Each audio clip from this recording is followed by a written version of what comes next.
Private coal company के अंदर में संगठन करके ये हर एक आपका जो यूनियन है ये यूनियन बना है, पुराना यूनियन। तो ये धरोहर, ये संगठन जो है ये संघर्ष का धरोहर आपको हाथ में देके गया है, हमको हाथ में देके गया है। दूसरी बात जो है कि आपके यहां पे आज के दिन में ये जो 2,05,07,000 जो वर्कर है, ये 2,05,07,000 में लगभग 1,40,000 रिक्रूटमेंट कैसे है, वो कहीं ना कहीं से कंपैशनेट ग्राउंड में है। कोई वीआरएस हुआ है, फीमेल वीआरएस हुआ है, अनफिट है, वहां से हुआ है। मतलब क्या, ये जो रिक्रूटमेंट हुआ है ये पारिवारिक रिक्रूटमेंट हुआ है ना। हमारे दादा पिताजी कोई काम करते थे, तो पारिवारिक रिक्रूटमेंट से क्या हुआ कि पुराना जो संघर्ष था वो संघर्ष का इतिहास हमारे परिवार के अंदर में आता गया। हम लोग सुने हैं बचपन से कि कितना मार पड़ता था एक यूनियन मीटिंग करने जाने से, कितना केस लगता था, काम से निकाल देता था एक यूनियन मीटिंग करने जाने से, सुने हैं ना बचपन से। तो वो जो है कि इतिहास का धारा, क्योंकि आपका रिक्रूटमेंट परिवार से हुआ बहुत ज्यादा, तो इतिहास का धारा आपके अंदर में बह गया, संघर्ष का धारा आपके अंदर में बह गया। 3 नंबर है कि आप देखिए कि आपका रिक्रूटमेंट, क्योंकि जमीन देने से भी रिक्रूटमेंट हुआ है, जो लैंड हाउसिटी बोलते हैं, तो इसलिए रिक्रूटमेंट में लोकल रिक्रूटमेंट भी बहुत ज्यादा है। 60,000 के लगभग आपका लोकल रिक्रूटमेंट है। तो लोकल रिक्रूटमेंट होने से क्या होता है, वो एक कम्युनिटी का जो है ताकत वो आपके हाथ में रहता है।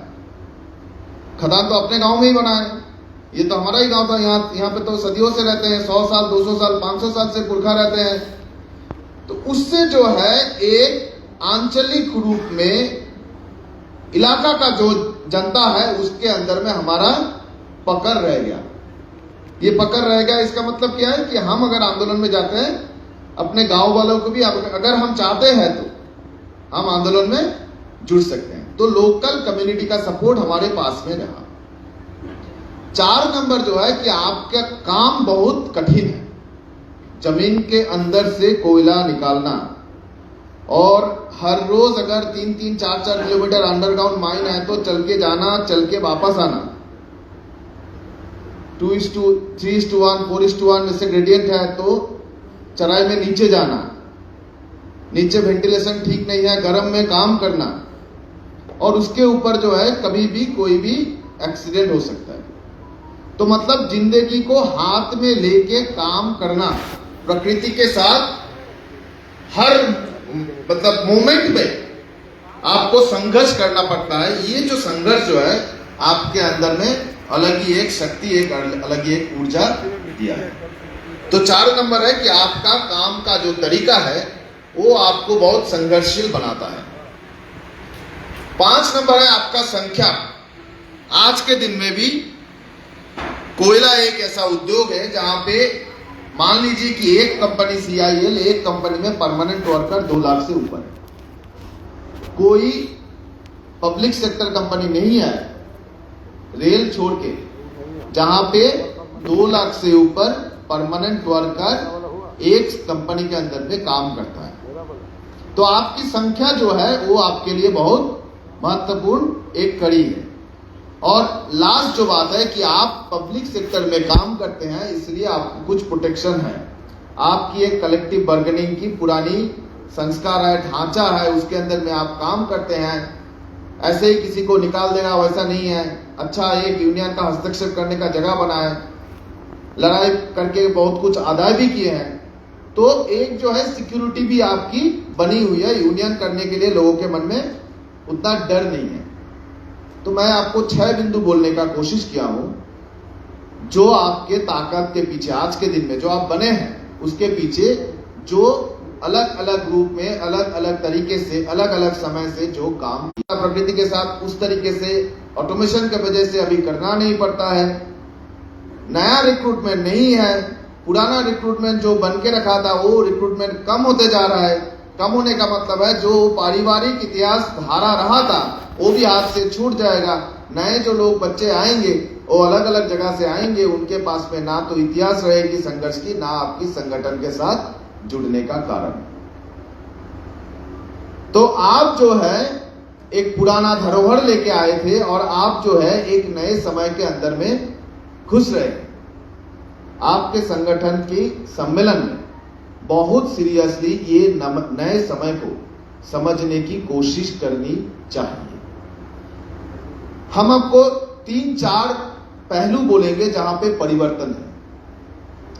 पहला है कि टेक्नोलॉजी। देखिए, जो माइनिंग क्षेत्र है यहां पे बहुत दिन तक टेक्नोलॉजी में बहुत ज्यादा चेंज नहीं हुआ। धीरे धीरे तो होता गया, पर बहुत ज्यादा चेंज, एकदम जो हम बोलते हैं सी चेंज, एकदम सब बदल गया, ऐसा नहीं हुआ था। पर आप यहाँ पे देश के माइनिंग के सबसे अगवा मजदूर भी है, कर्मचारी भी है। आप बताइए, पिछले 4-5 साल में, 10 साल में जो टेक्नोलॉजिकल चेंजेस हुआ उतना क्या पिछले 40 साल में हुआ था? नहीं हुआ था। तो टेक्नोलॉजी बहुत ज्यादा रफ्तार से बदल रहा है। कैसे बदल रहा है? मान लीजिए अंडरग्राउंड माइनिंग में अभी तक आप यूज करते हैं SDL यूज करते हैं, कहीं कहीं पे LHD यूज करते हैं, कन्वेयर यूज करते हैं, कहीं कहीं पे कंटिन्यूअस माइनर मशीन लगा दिया है, लॉन्ग वाल आपका माइनिंग है। CIL क्या बोल रहा है? CIL बोल रहा है कि आपका जो ड्रिलिंग ब्लास्टिंग मेथड है इसको जो है धीरे धीरे हटा देगा, ये नहीं रखेगा। बोल रहा है कि SDL LHD जो है आपका लोड हॉल डंप जो है, ये सब जो है धीरे धीरे हटा देगा, ये नहीं रखेगा। लॉन्ग वॉल माइनिंग को प्रमोट करेगा। बोल रहा है कि कॉन्टिन्यूअस माइनर सभी जगह पे लगाएंगे, बोल्टर माइनर लगाएंगे, RH, LW, SW, HM, ये अलग अलग तरीके का मशीन हम लोग लगाएंगे। बोल रहा है कि छोटा माइन को बड़ा माइन के साथ जुड़ेंगे, उसको एमालगमेशन ऑफ माइन बोलते हैं। बोल रहा है कि रोड हेडर लगाएंगे जो रूप बोल्टर, LHD ये सब के साथ में एक साथ में काम करेगा, बेल्ट कन्वेयर देके काम करेगा। सब टेक्निकल लोग हैं जो काम करते हैं, आपको पता है कि इसका मतलब है भारी टेक्नोलॉजी में चेंज हो रहा है, और ये भारी टेक्नोलॉजी का चेंज का हमारा काम, हमारा एम्प्लॉयमेंट उसके साथ सीधा सीधा संपर्क है। ओपन कास्ट माइनिंग में अभी तक साइक्लिंग माइनिंग होता है, शोवेल डंपर यूज करते हैं, HEMM machine, earth moving machine, ये सब हम लोग यूज करते हैं। ड्रैग लाइन माइनिंग कहीं कहीं पे करते हैं जो कॉस्ट इफेक्टिव भी है। कंटिन्यूअस माइनिंग करते हैं सरफेस माइनर के द्वारा, और बकेट व्हील एक्सकेवेटर कहीं कहीं पे लगा हुआ है। अभी मॉडर्नाइजेशन में जो बोल रहे हैं कि जो डंपर, शोवेल ये सब है, इसका साइज बड़ा करेंगे।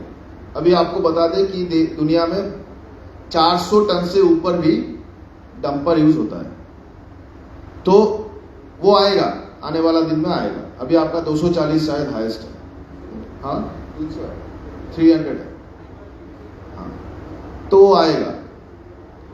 हाई वॉल माइनिंग है जो अभी बोल रहे हैं कि रिमोट ऑपरेशनल इंस्ट्रूमेंट देके हाई वॉल माइनिंग चलाया जाएगा, मतलब रिमोट कंट्रोल से चलाया जाएगा हाई वॉल माइनिंग। ठीक है, इसके बारे में क्योंकि मुझे काम करना पड़ता है बिजली क्षेत्र में, हम आपको बताएंगे थोड़ा बहुत बिजली क्षेत्र में क्या टेक्नोलॉजिकल चेंजेस हो रहा है, वो मुझे थोड़ा डीपली मालूम भी है। डोजर रिपर है जो ब्लास्ट फ्री रिमूवल के लिए काम में लगाया जा रहा है। रिपर है जो ओवरबर्डन कट करने के लिए। अभी HEMM मशीन जो है वो LNG, हाइड्रोजन ये सब से चलाने का प्रोसेस आएगा, ये नया मशीन आएगा।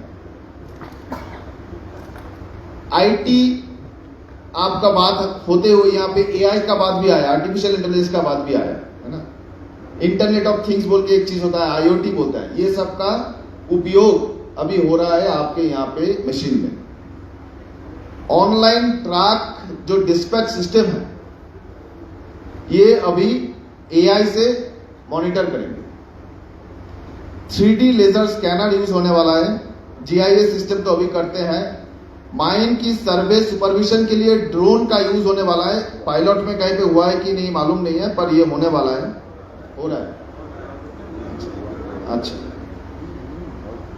एआई से जो एक काम ये लोग करेंगे, कर रहे हैं अभी, वो है कि मशीन हेल्थ, मशीन में क्या दिक्कत है उसके लिए पहले मशीन में मैकेनिक रखा जाता था, वो देखता था।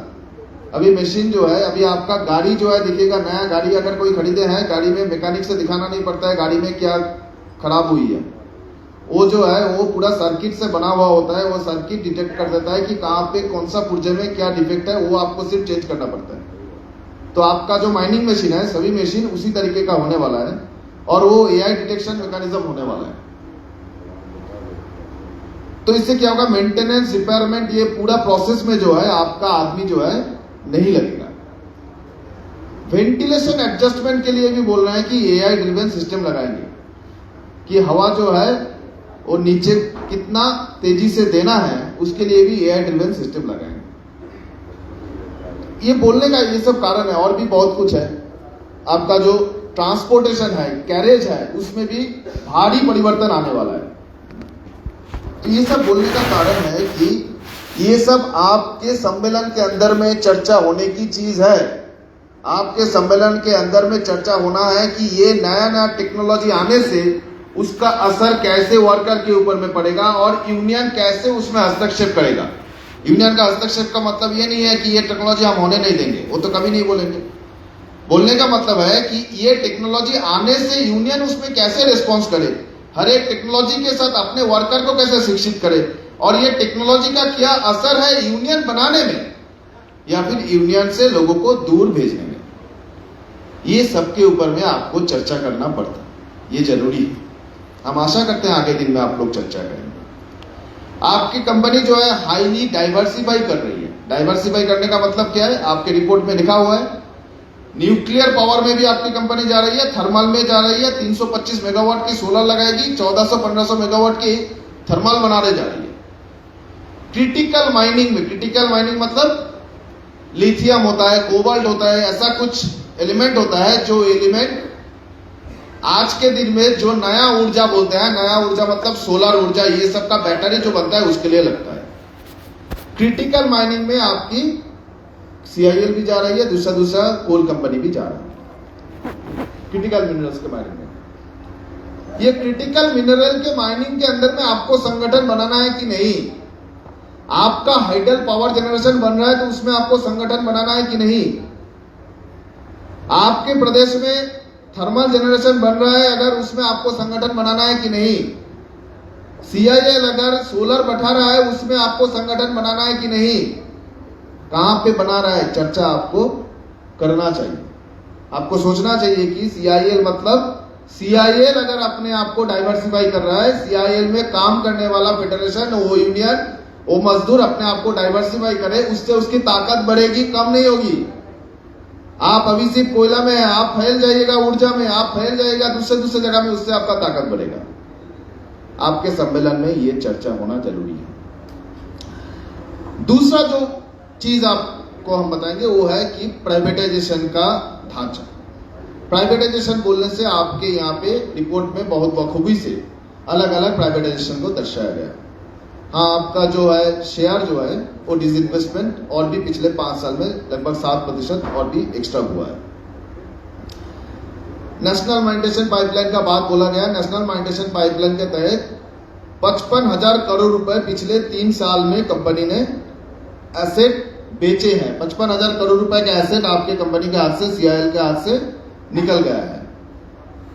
कोल माइन स्पेशल प्रोविजन एक्ट, उससे कमर्शियल माइनिंग किया है। कमर्शियल माइनिंग करके 133 ब्लॉक दे दिए हैं। एमडीओ हो रहा है, रेवेन्यू शेयरिंग हो रहा है, ये सब बारे में आपको पता है। जो अलग अलग नए चीज है, नया चीज किया, ये सब भी आपके यहाँ पे चल रहा है, पर आप उसके ऊपर में चर्चा नहीं किए। एक है कि लीज या हायरिंग ऑफ इक्विपमेंट, ये प्राइवेटाइजेशन है।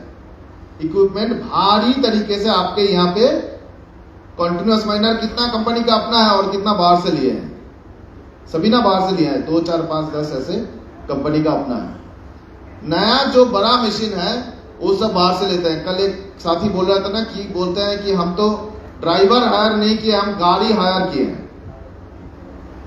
सही बात है, करते ही ऐसे, कॉन्ट्रैक्ट ही ऐसा होता है। 30,000 रुपए, 40,000 रुपए, एक व्हीकल, 6 दिन, इतना घंटा, कॉन्ट्रैक्ट ही ऐसा होता है, मैन विथ मशीन। तो इसका मतलब क्या है? इसका मतलब है कि आपका जो है ये हायरिंग का तरीका, लीज का तरीका, ये नया तरीके का प्राइवेटाइजेशन है। एक प्राइवेटाइजेशन है जिसको बीओटी मेथड बोलते हैं, मतलब बिल्ड ऑपरेट ट्रांसफर। मतलब पीएसयू जो है वो प्राइवेट कंपनी को बोलेगा पैसा हम दे रहे हैं, आप बनाओ, कुछ दिन चलाओ, फिर पीएसयू को देके जाओ। एक है बिल्ड ऑपरेट ओन, बीओओ मेथड बोलते हैं। मतलब पीएसयू जो है वो प्राइवेट कंपनी को पैसा देगा, बोलेगा कि तुम बनाओ, प्राइवेट कंपनी बनाएगा, प्राइवेट कंपनी चलाएगा, उसके बाद जो है प्राइवेट कंपनी के पास ही रहेगा, प्राइवेट कंपनी देगा, सामान जो बनता है वो देगा पीएसयू को। एक मेथड है build operate own transfer, BOT. मतलब क्या? ये एमडीओ हम बोल रहे हैं, हमारी आवाज में, जुबान में अभी आ गई है, रेवेन्यू शेयरिंग हम बोल रहे हैं, पर इसके बाहर भी अलग अलग प्राइवेटाइजेशन का तरीका है जो हमारे चर्चा के अंदर में जिसका जो होना चाहिए था। लम्प सम टर्न की बोल के एक होता है। लम्प सम टर्न की का मतलब क्या है? मतलब है कि आप पैसा देके प्राइवेट कंपनी को बोलिएगा कि आपको हम पैसा देंगे, आप हमारे लिए प्रोजेक्ट या फिर कुछ सामान या फिर कुछ इंफ्रास्ट्रक्चर बना दो और हमको आप टर्न की मतलब की दे देना, फिर हम चलाएंगे। एक प्रोसीड्योर है, इसको इंजीनियरिंग प्रोक्योरमेंट कंस्ट्रक्शन ईपीसी बोलते हैं। एक है engineering procurement construction management, EPCM बोलते हैं। ये सब सीआईएल में चलता है। ये सब अलग अलग तरीके का प्राइवेटाइजेशन है। हमें आंकड़ा लगाना चाहिए कि कौन सा तरीका से किस किस जगह में प्राइवेटाइजेशन हो रहा है, और ये सबके ऊपर में हमारी यूनियन की, हमारी फेडरेशन की चर्चा होनी चाहिए। ये 2 नंबर बात, मतलब प्राइवेटाइजेशन को जो है आप सिर्फ रेवेन्यू शेयरिंग, एमडीओ जो है आपका शेयर बाजार में बेच देना या कमर्शियल माइनिंग के अंदर ही मत देखिएगा। देश का शासक जो है वो और भी अलग अलग तरीका अपना रहा है, वो तरीका को समझने का कोशिश करना है। ये 2 नंबर बात। 3 नंबर बात है कि आप एम्प्लॉयमेंट का जो स्ट्रक्चर है इसके बदलाव को बहुत सीरियसली समझिए। देखिए, आप लोग बात करते हुए आउटसोर्स वर्कर, कॉन्ट्रैक्ट वर्कर, ठेका मजदूर, बहुत लोगों ने बात रखा। यहां पे हाथ उठा सकते हैं कॉन्ट्रैक्ट वर्कर कितने डेलीगेट्स हैं? 1 2 3 4 5 6 7। तो ये आपके अपने समझदारी के लिए भी ये बहुत जरूरी है कि आपका राष्ट्रीय अधिवेशन हो रहा है, यहाँ पे 7 10 हो सकता है, 15 हो सकता है, लगभग 250 आपके डेलीगेट हैं इसके अंदर में, इनका संख्या ये है।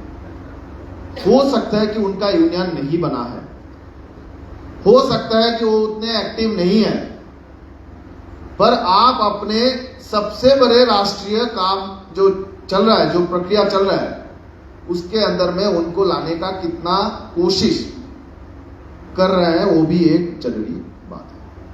ये क्यों सोचना जरूरी है? देखिए, ऐसा नहीं कि प्राइवेट, इनको तो प्राइवेट वर्कर बोलते हैं ना कोयला में, ये ऐसा नहीं कि ये ठेका मजदूर है, बहुत लाचार है, इसलिए इनके ऊपर में जो है हमको देखभाल करना पड़ेगा, ऐसा बात नहीं।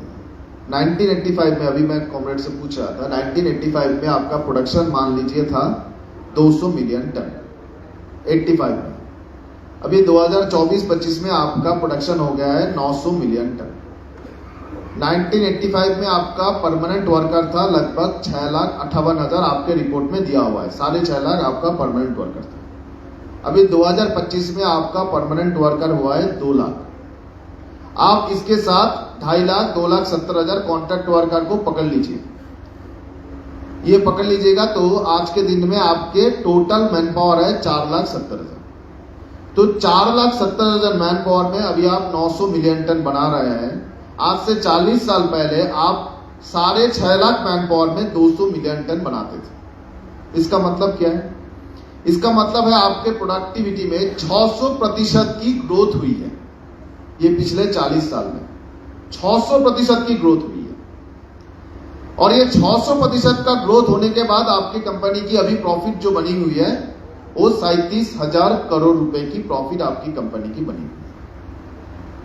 अगर टेक्नोलॉजी ज्यादा आता है, ये आपके समझदारी के लिए हम बोल रहे हैं, अगर टेक्नोलॉजी ज्यादा आता है तो कंपनी की प्रॉफिट वहां से कम होनी चाहिए, क्योंकि प्रॉफिट का सोर्स है जितना मैन पावर, जितना लेबर पावर होता है उससे उतना प्रॉफिट होता है, क्योंकि लेबर पावर से जो है कंपनी को प्रॉफिट का स्रोत मिलता है, वहीं से लेबर से जो है, श्रम से जो है प्रॉफिट होता है। तो ये जो प्रॉफिट बढ़ गया, जो 37,000 करोड़ रुपए में बदल गया प्रॉफिट, और प्रोडक्टिविटी भी बढ़ गया और मैन पावर घट गया, इसका कारण क्या, कैसे हो गया ये? इसका कारण ये ऐसे हो गया कि आप देखिएगा 2019-20 साल में टोटल जो एक्सपेंडिचर है कंपनी की, इसमें लगभग 50% एम्प्लॉय बेनिफिट थी। 50% जो खर्चा टोटल कंपनी ने किया उसमें से 50% खर्चा किया एम्प्लॉय बेनिफिट। पूरे देश में कोई भी पब्लिक सेक्टर नहीं है जिसमें 50% एम्प्लॉय के पीछे खर्चा करता है। एक पब्लिक सेक्टर में हम आपको बता देते हैं 5% खर्चा करता है, 4% खर्चा करता है एम्प्लॉय के बेनिफिट के ऊपर। एनटीपीसी 4%, एनटीपीसी का आंकड़ा बोलेंगे आपको। इसका मतलब क्या है? इसका मतलब है कि आप जो है ज्यादा लेबर डिपेंडेंट इंडस्ट्री है, आपकी यहां पे मजदूर की जो है संख्या, उसकी जरूरत ज्यादा है, लेबर डिपेंडेंसी ज्यादा बनी हुई है। और पूंजी क्या चाहेगी? पूंजी चाहेगी कि इसको लेबर डिपेंडेंसी कम करो, कम करते जाओ। लेबर डिपेंडेंसी कम करने का मतलब क्या है? मतलब वो उसके ऊपर में खर्चा जो है वो कम करने का कोशिश करेगा। आपका यूनियन बना हुआ है, आप 50% एक्सपेंडिचर 2019 में थे, अभी आज 2023-24 में आपका 48% एक्सपेंडिचर जो है कंपनी का जाता है लेबर के ऊपर में, एम्प्लॉयमेंट जो एम्प्लॉयज बेनिफिट है उसके ऊपर में। मतलब मान लीजिए कि लगभग पकड़ के रखे हैं, बहुत ज्यादा जेबीसीसीआई में लड़ाई झगड़ा किए, बहुत अच्छा एग्रीमेंट कर लिए, बोनस ला दिए, पकड़ के रखे हैं। सेल के ऊपर में आप देखिए कि 2019 में सेल का अगर परसेंटेज में पकड़िएगा तो 44% था एम्प्लॉयमेंट का बेनिफिट, और 2024 में जाके वो 37% हुआ है। इसका मतलब क्या हुआ? इसका मतलब हुआ जो नाफा है वो 60% असर उसका जो है एम्प्लॉय बेनिफिट से गया है, नाफा का। इसका मतलब क्या? हम अपना पकड़ के रखे हैं पर नाफा उससे बहुत ज्यादा तेजी से हो रहा है ना, हो रहा है बोल के तो हर बार बोलते हैं ना कि इस बार कंपनी पिछले साल से भी ज्यादा प्रॉफिट किया है। वो नाफा कैसे हो रहा है? आपका एम्प्लॉय बेनिफिट अगर एक ही जगह पे पकड़ा हुआ है, नाफा ज्यादा हो रहा है, मतलब वो नाफा कहां से आ रहा है? वो नाफा आ रहा है कॉन्ट्रैक्ट वर्कर से। और ये क्या कंपनी को मालूम नहीं है? कंपनी खुद से बोलती है कि आज के दिन में कोल इंडिया का 67% जो है वो आउटसोर्स वर्कर का प्रोडक्शन से आता है। और आपने अपने रिपोर्ट में एक और भी बात, बहुत महत्वपूर्ण बात लिखी है कि बाकी जो आप 30% बोल रहे हैं उसके अंदर में अप्रेंटिस ट्रेनी भी घुसा हुआ है। अप्रेंटिस ट्रेनी फिक्स टर्म को कंपनी में पकड़ते हैं, वो क्या परमानेंट वर्कर है? परमानेंट वर्कर नहीं है। तो मतलब उसका भी एक हिस्सा शेयर आपके कॉन्ट्रैक्ट वर्कर का जो खाता है उसी के अंदर में जाएगा। परमानेंट वर्कर के खाता से बाहर निकल गया। निकल जाने का मतलब क्या हुआ? आपका कॉन्ट्रैक्ट वर्कर का स्टेक, नॉन रेगुलर वर्कर का स्टेक जो है कंपनी का मान लीजिए 75%, 80% हो गया है, आपके पास में 25% हाथ में है। ये आपको मालूम है कि नहीं? जो कंपनी का मैनेजमेंट है उनको भली बात ही मालूम है, और उनको ये मालूम है बोल के वो क्या करेंगे कि आपको जो है अगला और 10 साल बहुत अच्छा एग्रीमेंट करवाएंगे, बोनस भी अच्छा दिलवाएंगे, आपका कोई रिक्रूटमेंट नहीं होने वाला है, हर साल में 10-12 हजार करके रिटायर करने वाले हैं, और 300, 400, 500 करके स्टैट्यूटरी पोस्ट में रिक्रूटमेंट होने वाला है। 10 साल बाद देखिएगा आपका परमानेंट वर्कर का स्ट्रेंथ जो है वो 1 लाख के नीचे उतर गया, और तब आप जेबीसीसीआई में बैठिएगा। ये आपका बहुत सीरियस जो होता है बिजली का, देखा है ना, उसको हाई टेंशन लाइन बोलते हैं। पूरे देश में कश्मीर से कन्याकुमारी, वो गुजरात से आपका त्रिपुरा तक ये हाई टेंशन लाइन है। हाई टेंशन लाइन से जो है बिजली लो टेंशन लाइन में जाता है, उसके बाद आपके घर में जाता है। ये पूरे देश है। एग्जीक्यूटिव है 7,500। कभी सुने हैं? आपके यहाँ पे क्या है? 15,000 एग्जीक्यूटिव है, 2 लाख वर्कमैन है, यही है ना? एक परमानेंट वर्कर में 5 से ज्यादा एग्जीक्यूटिव रखे हैं। क्यों रखे हैं? क्योंकि परमानेंट वर्कर यूनियनाइज कैटेगरी है, वो विरोध कर सकेगा, पॉलिसी इशू में बात उठाएगा, उससे ज्यादा वेतन देके एग्जीक्यूटिव रखेंगे तो भी वो लोग विरोध नहीं कर पाएंगे। एग्जीक्यूटिव रखे हैं और 28 से 30 हजार कॉन्ट्रैक्ट वर्कर है, मतलब एक परमानेंट वर्कर में 20 कॉन्ट्रैक्ट वर्कर है। आपको लगेगा कि पावर ग्रिड एक अलग बात है, पावर ग्रिड जैसा तो सब जगह पे नहीं होगा। एनटीपीसी की बात आपको बोलते हैं। एनटीपीसी पूरे देश में 80,000 मेगावाट बिजली देती है। आपका सबका कोयला कहां पे जाता है? एनटीपीसी में नहीं जाता है ज्यादा से ज्यादा 80,000 मेगावाट। क्योंकि आप कोयले के लोग हैं, आपको पता है कि 80,000 मेगावाट क्या होता है। 80,000 मेगावाट देने वाला कंपनी में परमानेंट वर्कर है 4,200। 4,200 परमानेंट वर्कर है 80,000 मेगावाट की कंपनी। एक 76 यूनिट है अपना, जेबी मिला के 76 यूनिट है। 58 अपना है और 18 जेबी है। 4,200 परमानेंट वर्कर, 13,800 एग्जीक्यूटिव। एक परमानेंट वर्कर में 3 से भी ज्यादा एग्जीक्यूटिव और 1,25,000 कॉन्ट्रैक्चुअल वर्कर। 1,25,000 contractual worker. आपके कंपनी इसी दिशा पे जा रहा है, ये समझ लीजिए। ये आपकी कंपनी की बात, आपकी इंडस्ट्री की बात, सिर्फ सिंगारेड्डी की बात, सिर्फ CIL की बात नहीं है। बात है कि सरकार की पॉलिसी, देश की, दुनिया की पूंजी की पॉलिसी ये है कि परमानेंट वर्कफोर्स को कम कर दो, जरूरत होने से एग्जीक्यूटिव लगाओ और बाकी जो है पूरा ठेका मजदूर के हाथ में दे दो और उसके पास में लड़ाई करने के लिए अपना ताकत, उसका जॉब का प्रोटेक्शन नहीं है। यूनियन करने जाएंगे, सभी ने बोला कि एक ऐसा एक एग्रीमेंट कर लेते हैं जहां पे अगर कॉन्ट्रैक्ट वर्कर यूनियन करने आए तो उसको छटाई नहीं कर पाएगा। कभी हो सकता है दुनिया में? वो तो कानून बना हुआ है।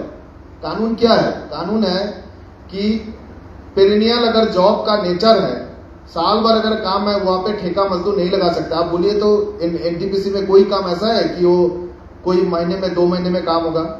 नहीं है ना, सालों साल काम होता है। 12 महीना काम होगा। बिजली है, लगेगा ही लगेगा। तो नहीं लगा है वहां पे 1,25,000 कॉन्ट्रैक्ट वर्कर। वो तो सिर्फ आपके संगठन की ताकत के ऊपर निर्भर करता है कि वो बंदा रहेगा कि नहीं रहेगा यूनियन करने के बाद। वो तो लेबर कोर्ट में आएंगे। तो ये जो है, ये है इंटायर जो आपका एम्प्लॉयमेंट का ढांचा है, वो ढांचा बिगड़ गया है, ऑलरेडी बिगड़ गया है।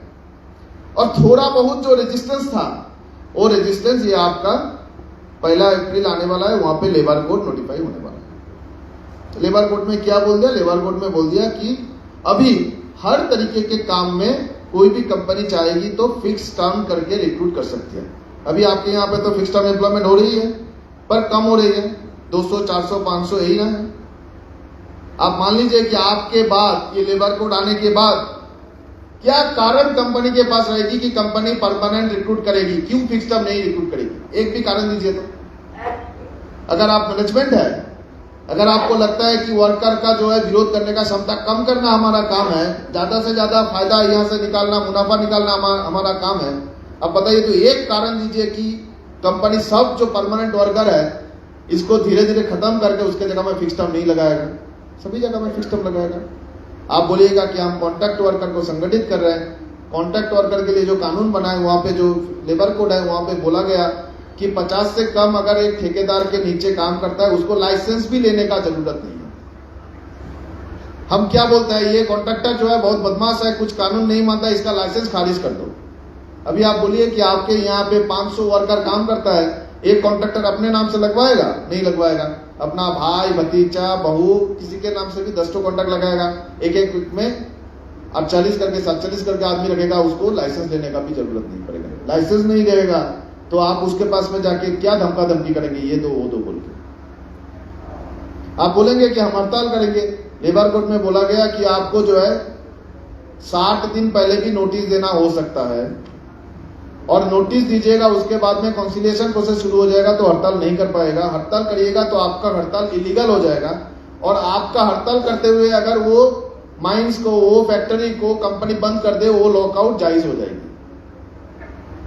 अभी आप समझिए कि आप एक जगह पे कहीं पे बहुत लड़ाई चल रहा है, आप एक स्ट्राइक का नोटिस पड़ रहा है, बोला कि ठीक है आप जो है स्ट्राइक, अगर कंपनी मीटिंग नहीं बुलाती है तो आप स्ट्राइक कर सकते हो, और कंपनी ने स्ट्राइक से एक दिन पहले एक चिट्ठी दे दिया कि हम आपके साथ बैठने के लिए तैयार हैं। लेबर डिपार्टमेंट ने एक चिट्ठी दे दिया, आप आ जाओ, आपके साथ बैठने के लिए तैयार है। आप एक मीटिंग में गए, कंपनी का कोई नहीं गया, उसके बाद जो है 3 महीना बाद और एक डेट दिया, उसके बाद 2 महीना बाद और एक डेट दिया। तो आपका लड़ने का, संघर्ष करने का, स्ट्राइक करने का हथियार हाथ में रहेगा? नहीं रहेगा।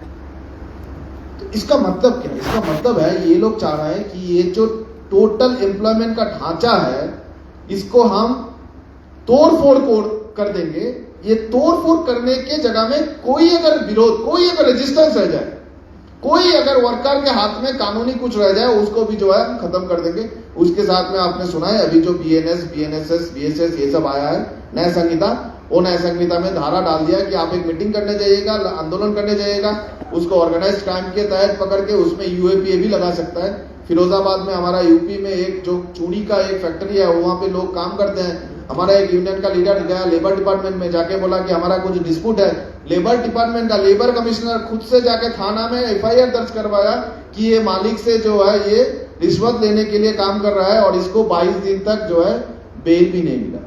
कभी सुना है? लेबर डिपार्टमेंट, लेबर कमिश्नर खुद से जाके थाना में एफआईआर करता है। और ये है, और ये होगा, और ये बहुत ज्यादा होगा। और ये जो है, ये जो हो रहा है, इसके विरोध में हम लोग बोले हैं कि आपको 3-4 काम करने हैं। इसके साथ लास्ट जो इस पहलू में एक बात और बोलेंगे, ये है कि आपके यहाँ पे ट्रांजिशन का बात भी आपके रिपोर्ट में आया है, उसके ऊपर में किसी ने चर्चा नहीं की। आपको हम बता देते हैं, यूनाइटेड किंगडम जो है, इंग्लैंड जो है, वहां पे 146 साल से कोयला से बिजली बनती थी। 1 अक्टूबर 2024 में वहां पे कोयला से बिजली बनना बंद हो गया है, वहां का हर कोल माइन बंद हो गया। 1 अक्टूबर 2024, पिछले साल।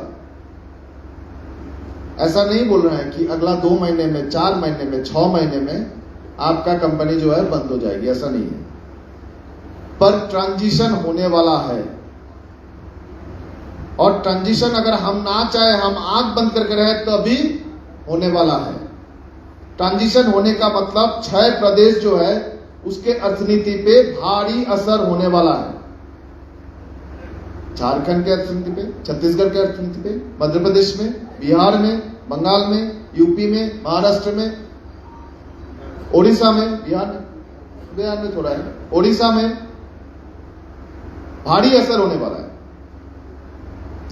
तो ये जो यहाँ का अर्थनीति है, यहाँ का जनता है, यहाँ का समाज है, कोयले के साथ जुड़ा हुआ है। कोयला अगर नहीं रहेगा तो आसपास में दुकान कौन सा काम से रहेगा, स्कूल अस्पताल कौन सा काम से रहेगा। तो ये एक बड़ा लड़ाई का हिस्सा है जो आपके सम्मेलन में चर्चा होना जरूरी था है। ये 4 पहलू के अंदर में हम लोग आपको 4-5 काम बोलेंगे। पहला तो जो है कि जो आपका अधिकार, जो आपको लड़के मिला है, वो 1 इंच भी हाथ से फिसल ना जाए। और वो जो है वो खदान स्पेसिफिक है, वो वॉशर स्पेसिफिक है, वो आपके ऑफिस स्पेसिफिक है। अगर सीएमपीडी में है या फिर कहीं पे दूसरी जगह में काम करते हैं, आपके जॉब का जो जगह है वो स्पेसिफिक है। जो आपका अधिकार है, एक भी अधिकार आपके हाथ से निकल ना जाए। वो हॉस्पिटल का सुविधा हो सकता है, रिटायरमेंट के बाद बेनिफिट का सुविधा हो सकता है, ऑक्यूपेशनल जो हैजार्ड का बात बोल रहे हैं, जो आपका अधिकार है, जो आपको मिलना चाहिए, वो सब कुछ हो सकता है। एक भी अधिकार आपके हाथ से निकलना नहीं चाहिए। और जो अधिकार आपको नहीं मिला उसके लिए पूरा दम लगा के आपको लड़ना चाहिए। मतलब आपका जो अधिकार है उसको पकड़ के रखो, और जो नहीं मिला उसके लिए लड़ो। 2 नंबर जो बात है कि प्राइवेटाइजेशन, हर अलग अलग किस्म के प्राइवेटाइजेशन को बहुत सीरियसली समझो और वो प्राइवेटाइजेशन के विरोध में लड़ाई को खड़ा करो। और उसके लिए अपने वर्कर को तैयार करो। तैयार करो मतलब उसके बारे में जानकारी हर पिट लेवल वर्कर के पास, जो खदान के नीचे जाता है, ऊपर में काम करता है, उसके पास में होना चाहिए कि प्राइवेटाइजेशन का स्वरूप क्या है, प्रकार क्या है, किस किस तरीके से प्राइवेटाइजेशन हो रहा है, निजीकरण हो रहा है, निजीकरण का असर क्या होने वाला है, और ये परमानेंट वर्कर, कॉन्ट्रैक्ट वर्कर सबके पास में होना चाहिए। हम बोलते हैं आपको कि ये जो ठेकादारीकरण है ये प्राइवेटाइजेशन है, ये सीधा सीधी प्राइवेटाइजेशन है। ये जरूरत नहीं है कि आपका माइन जो है दूसरे को दे देना। आपका वर्कर अगर प्राइवेट बन जाता है तो आपका माइन, उसका उत्पादन का प्रक्रिया, उसका संपत्ति बाहर जाना, ये पूरा प्रक्रिया जो है वो प्राइवेट के हाथ में चला गया। और एक ठेकेदार मजदूर निजीकरण के विरोध में नहीं लड़ता है। क्यों नहीं लड़ता है? इसलिए नहीं लड़ता है, उसका काम तो यहाँ पे भी पक्का नहीं है, वहां पे भी पक्का नहीं है, यहाँ पे भी लड़ना पड़ेगा, वहां पे भी लड़ना पड़ेगा, यहाँ पे भी जो मिलेगा वहां पे भी वो मिलेगा। तो ठेकेदारीकरण के विरोध में लड़ना और ठेकेदार जो मजदूर है, ठेके का जो मजदूर है, उसको प्राइवेटाइजेशन के विरोध में लड़वाना, ये एक के साथ दूसरा जुड़ा हुआ है। ये तभी हो सकता है जब परमानेंट वर्कर एक ठेका मजदूर के काम जाने से हड़ताल तक जाने के लिए तैयार हो जाए। कोई एग्रीमेंट से ऊपर से एक एनआईटी का एग्रीमेंट करने से होगा? कुछ से कुछ नहीं होगा। परमानेंट वर्कर जब बोलेगा कि यहाँ पे एक ठेका मजदूर का काम जाने से माइन बंद हो जाएगा, तभी जाके कॉन्ट्रैक्ट वर्कर आपका यूनियन करेगा, नहीं तो नहीं करेगा। और वो अगर आपका यूनियन नहीं करेगा तो आपका यूनियन नहीं रहेगा, आपका माइंस नहीं रहेगा, आपका जेबीसीसीआई नहीं रहेगा। तो परमानेंट वर्कर के अंदर में वो जज्बा तैयार करना, ये सम्मेलन का काम, कि एक ठेका मजदूर के ऊपर में आंच आएगी तो परमानेंट वर्कर जरूरत होने से माइन बंद कर देगा। इतना तक अपने आप को तैयार कर लो, मन बना लो, क्योंकि एक ट्रांसफॉर्मेशन हो रहा है। ये ट्रांसफॉर्मेशन में अगर अब इस वक्त ये काम नहीं करेंगे, अगला दिन आपको काम से निकाला जाएगा, कोई आपके पास में खड़ा होने वाला नहीं रहेगा। 3 नंबर जो बात है कि ये संघर्ष के साथ आप आसपास के गांवों के लोगों को जुड़ो। ये बहुत इंपॉर्टेंट बात है, देखिए। और ये काम कोयला मजदूर जैसे कर सकता है और कोई क्षेत्र का मजदूर नहीं कर सकता, क्योंकि कोयला मजदूर अपने आप में एक समाज है। हालांकि अभी जो है लड़ाई करके पेमेंट अच्छा हो गया, गांव में नहीं रहते हैं, सब शहर में आ गए, पर गांव में संपर्क तो है। आसपास के लोग तो सुनते हैं, आसपास में बिजली, आसपास में पानी, आसपास में स्कूल, आसपास में हॉस्पिटल। किसको देने का जिम्मेदारी है? जिम्मेदारी है आपके कोल इंडिया की। तो आपका बात आसपास के लोग सुनेंगे अगर उसको प्यार से, मोहब्बत से उसके मुद्दे को हम उठा पाए तो।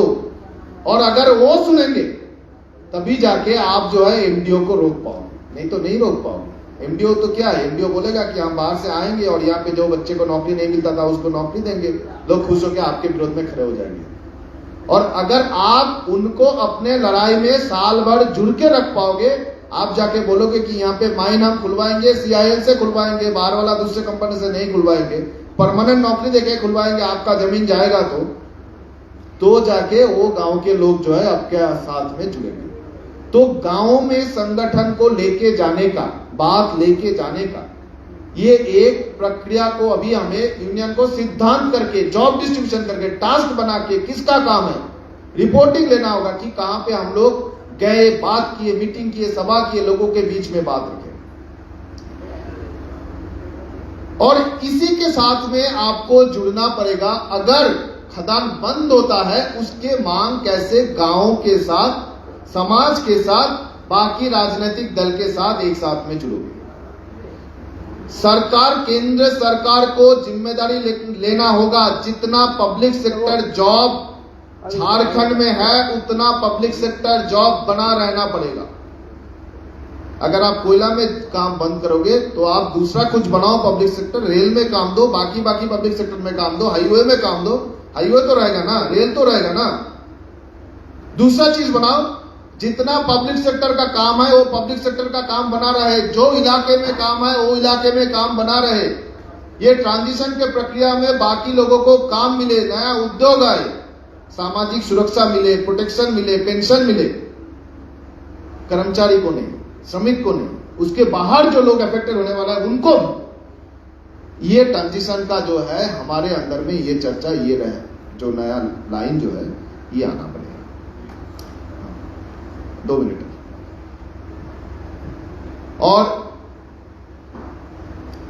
टेक्नोलॉजी के बारे में हमने आपको बताया, ये टेक्नोलॉजी के बदलाव के साथ यूनियन का हस्तक्षेप में बदलाव का तरीका आपको चर्चा करना पड़ेगा बहुत सीरियसली।